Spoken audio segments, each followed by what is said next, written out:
Propelled by the movie RRR, directed by S.S. Rajamouli of Bahubali fame, the Indian box office saw one of its best post-pandemic months in March.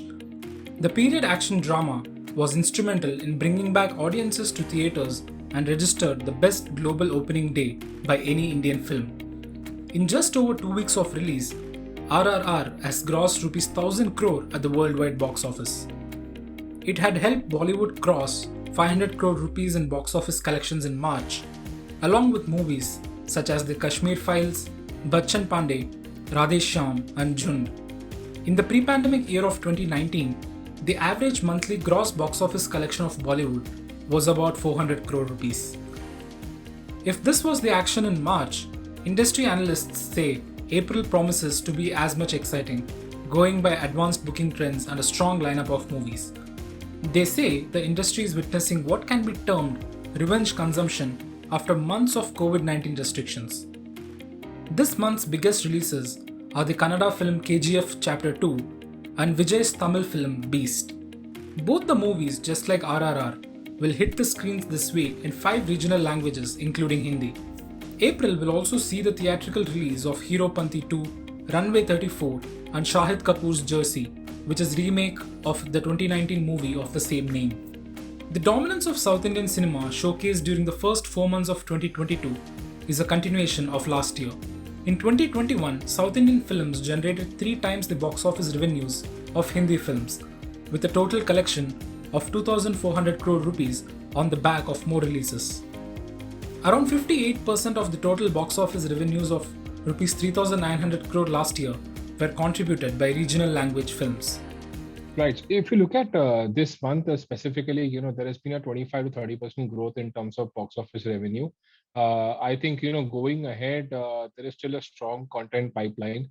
We have close to about 6 to 7 large Hindi film releases, about 3 to 5 large Hollywood releases, and there are also multiple regional language films that have been slated to release right now. So if you look at some of the names, typically, I think Hindi, the larger names are, KGF2, Jersey, Runway 34, Bhool Bhulaiya, Maidan, Prithvi Raj, Chuk Chuk Jio. I think these are all films by the larger actors, and most of them are large budget films that are there. We also have very strong Hollywood content pipeline over the next 6 months.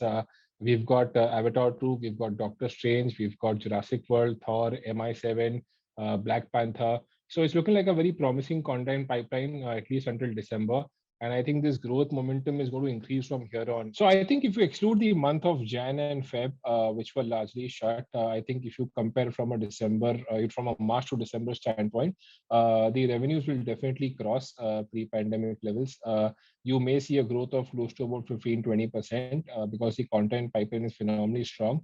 I think you'll see a sharp reversal again this time around, wherein Hindi will come back very strong. If you look at pre-pandemic numbers, Hindi contribution to overall box office is somewhere close to about 55 to 60 odd percent. And I think this year, given the kind of pipeline we have, we will at least breach 50% contribution in terms of Hindi. Data from consultancy firm Ormax Media shows the Indian film industry grossed rupees 10,949 crore in 2019. 2020 saw an 81% drop in box office collections. Aided by the last quarter, 2021 figures bounced back slightly but recovered to only 34% of the pre-pandemic level.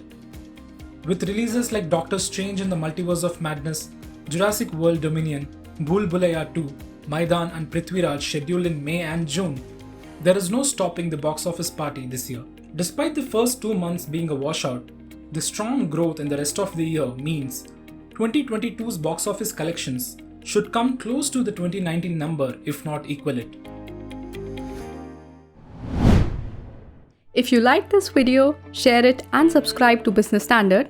For more news, views and insights, log on to www.business-standard.com. Do also follow us on YouTube, Twitter, Facebook, Instagram, Telegram and LinkedIn.